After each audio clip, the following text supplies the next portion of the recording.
Olá, muito boa tarde. Hoje olhamos a liturgia do próximo domingo, os textos bíblicos que integram as leituras que serão lidas nas Eucaristias. Para esta análise contamos com a presença entre nós do Padre Armindo Vaz, que é professor de Sagrada Escritura na Universidade Católica Portuguesa. Também o Frei José Nunes, professor de Teologia na Universidade Católica. Muito obrigado a ambos por estarem uma vez mais entre nós.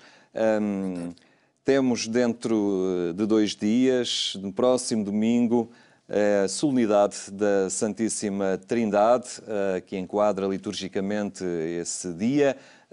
Começava por si, Frei José Nunes, como é que podemos definir ou enquadrar liturgicamente este dia em que a Igreja é convidada a olhar esse mistério da Santíssima Trindade? Bom, enquadrar liturgicamente, ele vem a seguir ao Pentecostes, não é? Portanto, dá a impressão que o mistério de Deus está já completo, digamos assim, o Pai, o Filho e a descida do Espírito Santo. E então fazemos bem em celebrar liturgicamente a Santíssima Trindade. A Trindade faz parte da nossa fé, do nosso credo. Nós acreditamos em Deus. Ao Pai nunca ninguém o viu, dizia Jesus, não é? Mas nós acreditamos muito em Deus que é Pai, em Deus que se revelou em Jesus e em Deus que é uma força que está em nós, que é o Espírito Santo. E então balbuciamos algumas coisas da nossa fé a partir daqui, embora a gente não saiba muito, não é? E mesmo já São Tomás dizia, não é? Da natureza de Deus sabemos tanto como os ateus, nada. Quer dizer, agora, nós acreditamos muito. Mesmo na Sagrada Escritura, e embora isso seja mais tema do Padre Armindo, nunca aparecem muitas formulações completas trinitárias. O Pai, o Filho e o Espírito Santo, tudo junto, digamos assim, as 3 pessoas, aparece algumas vezes, de facto, mas poucas. Por exemplo, no final dos Evangelhos, ou de algum Evangelho, ide e batizai em nome do Pai, do Filho e do Espírito Santo. Mas são poucas as fórmulas trinitárias que aparecem na Bíblia. Agora, há numerosíssimos, incontáveis textos que falam do Pai, do Filho e do Espírito Santo, por separado, não é? E hoje também isso vai acontecer. É a nossa fé e depois nós, ao refletir um pouco sobre este mistério de Deus, depois dá para muita coisa. Há pensadores, por exemplo, que dizem uma coisa, tem a sua graça, acho eu, para nós podermos aprofundar mais cada uma das pessoas da Trindade. Já o Antigo Testamento é mais o tempo do Deus Pai, o Novo Testamento é o tempo de Jesus e o tempo da Igreja é o tempo do Espírito Santo. Há pensadores e teólogos que falaram e falam um pouco dessa maneira. São tudo maneiras, com as suas limitações, com as suas imperfeições, mas são maneiras de nós nos tentarmos aproximar deste mistério. Nós acreditamos muito, sabemos muito pouco, então balbuciamos algumas coisas, mas é uma festa lindíssima, porque é a festa, no fundo, de Deus uno e trino, que dá origem, de facto, ao sentido para as nossas vidas. Mesmo essa fórmula, termino já, mas esta fórmula, Deus uno e trino, Deus é um só, uma só essência, uma só substância, digamos assim, mas são 3 pessoas. Tudo isto são formulações que também foram conseguidas ao longo de tempos, não é? E com influências de culturas e filosofias da época, helénicas, enfim. Nós tentamos, de alguma maneira, dizer a nossa fé. A Bíblia também tenta, de alguma maneira, dizer a nossa fé. Mas nós ficamos sempre muito aquém do mistério, não é? Muito bem, vamos então a iniciar o Evangelho de João. Vamos então escutar esta passagem bíblica. Naquele tempo disse Jesus aos seus discípulos: Tenho ainda muitas coisas para vos dizer, mas não as podeis compreender agora. Vier o Espírito da verdade, ele vos guiará para a verdade plena. Porque não falará de si mesmo, mas dirá tudo o que tiver ouvido e vos anunciará o que está para vir. Ele me glorificará, porque receberá do que é meu e vô-lo anunciará. Tudo o que o Pai tem é meu. Por isso vos disse que ele receberá do que é meu e vô-lo anunciará. Muito bem. Padre Armindo Vaz, temos então aqui algo que não é plenamente revelado. Há muitas coisas que Jesus quer transmitir, mas que não são ainda possíveis de compreender. De alguma forma, esta passagem Apresenta-nos então esse espírito que estará presente nos primeiros tempos da Igreja e acompanhá-la ao longo da história. Fala do Espírito, mas também fala do Pai e também fala do Filho. Este texto foi escolhido para esta liturgia da Santíssima Trindade precisamente porque reúne aqui, neste breve relato, nesta breve conversa, neste extracto da conversa de Jesus com os discípulos no discurso de adeus, está a despedir-se deles para ir em frente à morte depois da última ceia. Este texto está escolhido aqui precisamente porque fala do Pai, do Filho e do Espírito. Isto é, fala de Deus que é amor. Se Deus é amor, então Deus é um ser relacionado. É um ser em relação. É um ser de comunhão. O Pai em comunhão com o Filho através do Espírito. Do Espírito que é amor. Então é um Deus relacionado em si e relacionado conosco humanos. Hoje o mistério da Trindade fala do mistério de Deus relacionado dentro de si próprio, em si próprio. Ora, Jesus diz aos discípulos que tem ainda muitas coisas para lhes dizer. Tem muitas coisas para dizer, mas ele tinha-lhes dito que eu disse-vos tudo aquilo que tinha a dizer sobre o Pai. Então tem ainda muitas coisas a dizer, mas não as podeis compreender agora, diz o texto. O grego original fala de não compreender, sim, não propriamente de compreender, mas sim de suportar, de aguentar. Tenho muitas coisas para dizer-vos, mas não as podeis suportar para já. Mas que coisas são estas que eles não podem aguentar, cujo peso não podem aguentar? São as coisas que ainda não aconteceram quando Jesus está a falar. O que não aconteceu ainda é a morte de Jesus na cruz e é a sua ressurreição. Isto é, a experiência dos próprios discípulos de Jesus como vivo e presente no meio deles. Eles ainda não viram, ainda não presenciaram essa realidade, esses acontecimentos históricos, portanto, ainda não se podem aguentar. Mas o Espírito da verdade, ele vos levará à verdade completa, à verdade plena. Isto é, este Espírito é o próprio Jesus Cristo.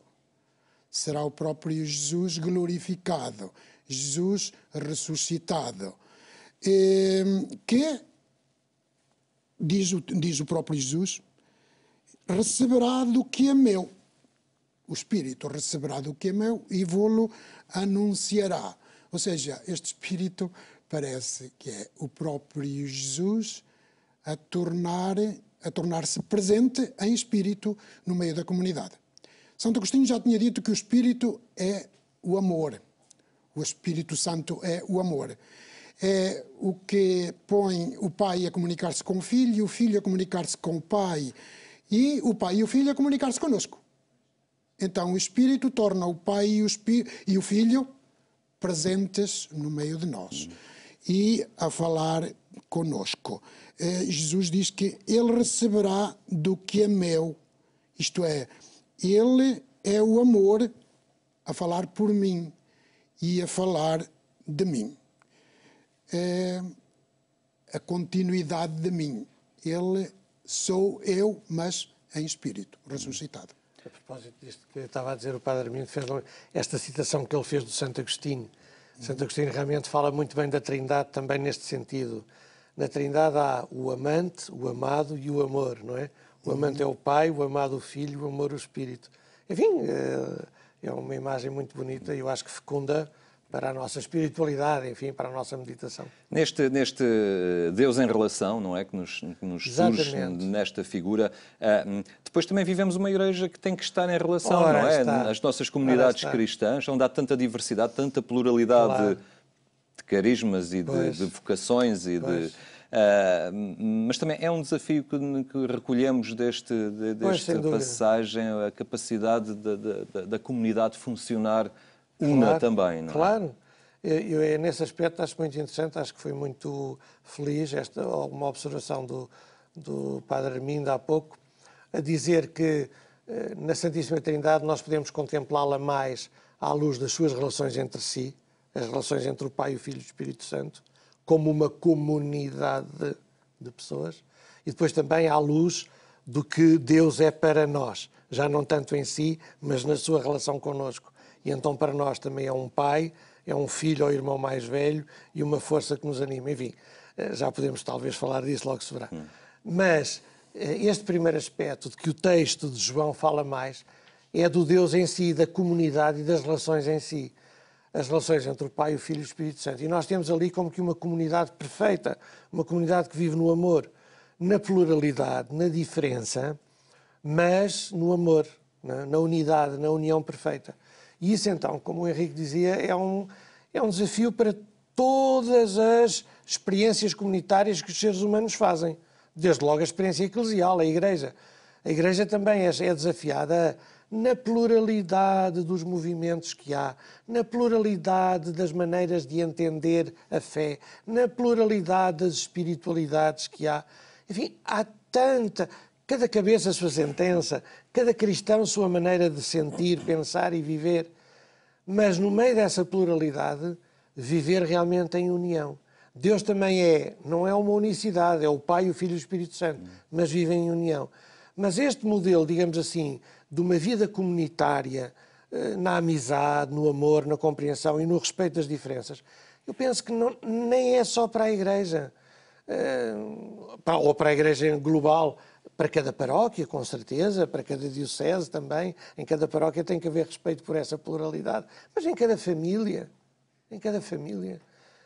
ao pai, à mãe, muitas vezes aos filhos, são diferentes, são pessoas diferentes, mas viver na unidade, mas numa comunidade, de um grupo, de uma associação, de uma academia, respeitar as diferenças, mas ao mesmo tempo buscar a unidade. Portanto, este modelo comunitário que nós afirmamos na nossa fé que existe em Deus, Pai, Filho e Espírito Santo, é um desafio realmente para nós vivermos também no mundo, à face da terra, em comunidade. No respeito, isto vale depois também, por exemplo, pela pluralidade e pelo respeito das várias confissões cristãs, pela pluralidade e respeito entre as várias religiões. Quer dizer, o mundo poderia ser realmente completamente diferente e muito mais belo e muito mais humano se vivesse à imagem dessa comunidade que é Deus, que é a Santíssima Trindade. E a unidade é diferente da uniformidade, não é? Claro, não é unicidade, não é uniformidade. Nós aqui há uns bons anos, quando foi os inícios do 25 de Abril e dos 1º de Maio, nas tendências sindicais, havia muito essa questão, unidade ou unicidade. E então distinguia-se muito a unidade sindical, que toda a gente queria, não devia ser entendida com unicidade, quer dizer, só uma central sindical. Não é? Bom, então para dar esse exemplo, a unidade constrói-se justamente porque há diferenças. Exato. Porque não é unicidade. É o que lhe dá a riqueza. Não é uniformidade. Que exatamente. E nesse aspecto, até nesse aspecto, por exemplo, na questão ecuménica das confissões das várias igrejas cristãs, costuma-se distinguir muito a unidade na diversidade, a unidade contra a diversidade ou a unidade pela diversidade. E é este terceiro modelo que é o mais correto, quer dizer, unidade sim, mas não abafando a pluralidade e a diversidade. Muito bem, avançamos para a primeira leitura do livro dos Provérbios, em que a bondade, o amor de Deus se inscrevem desde logo na sua obra criada, na obra da criação. Padre Armindo Vaz. No livro dos Provérbios. Sim. Exato. No livro dos Provérbios. O livro dos Provérbios é, no Antigo Testamento, um depósito da memória e da tradição da vida de Israel ao longo de muitos séculos. O livro dos Provérbios fez cristalizar em comprimidos, em autênticas pastilhas de vida, aquilo que foi a vida de tantos séculos no povo de Israel. O livro dos Provérbios são máximas. Podíamos dizer, são o máximo da vida do povo de Israel. ali guardada, conservada nesses comprimidos de vida. E a primeira coleção do livro dos Provérbios conserva-nos textos que falam, que exaltam a sabedoria humana. E agora, no capítulo 8, de onde está tirado este trecho para a liturgia de hoje, no capítulo 8, a sabedoria procura atrair a atenção dos humanos e ela elogia-se a si própria. Diz de si própria: eu, sabedoria, habito com a prudência, e os magistrados administram a justiça por mim. Por mim reinam os reis, por mim governam os governantes. Eu amo os que me amam, e os que me procuram com empenho encontram-me.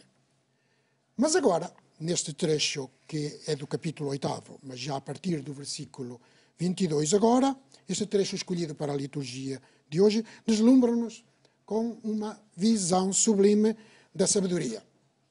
O poeta, autor bíblico, remonta à esfera da transcendência, às origens, ao princípio de tudo, antes de nada existir. É música celeste. Pois. O poeta contemplativo converteu a sabedoria numa personificação. Também se costuma dizer prosopopeia, com a palavra grega. É uma personificação impressionante, que aparece como uma figura humana, portanto. É uma jovem fascinante, que aparece aqui como uma personagem celeste, isto é, como uma mediação divina da ação de Deus. É como outras mediações divinas, por exemplo, a palavra de Deus, o nome de Deus, o enviado de Deus, a presença de Deus, são tudo mediações divinas. Ora bem, aqui neste trecho, o saber, o poder e a ação de Deus são elevados como uma personificação na contemplação sob a imagem da jovem sabedoria, que aparece junto de Deus. Aparece junto de Deus, aparece como criada por Ele, a colaborar com Ele na grande tarefa da criação. Ela diz, no princípio, o Senhor me criou antes das suas obras. Depois, num segundo momento, eu estava a seu lado como arquiteto da criação.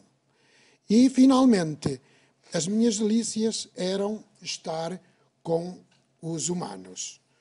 3 momentos de quase descendência ou descida da sabedoria, desde a pré-existência, ela pré-existe a toda a criação, passando ao momento da criação e depois até à convivência com os humanos. Nós não temos no Antigo Testamento assim nenhuma contemplação tão elevada, nenhum trecho em que se faça uma personificação tão sublime como esta. Aqui nós temos, só para terminar, temos uma visão da transcendência divina, personificada na sabedoria. É uma antecipação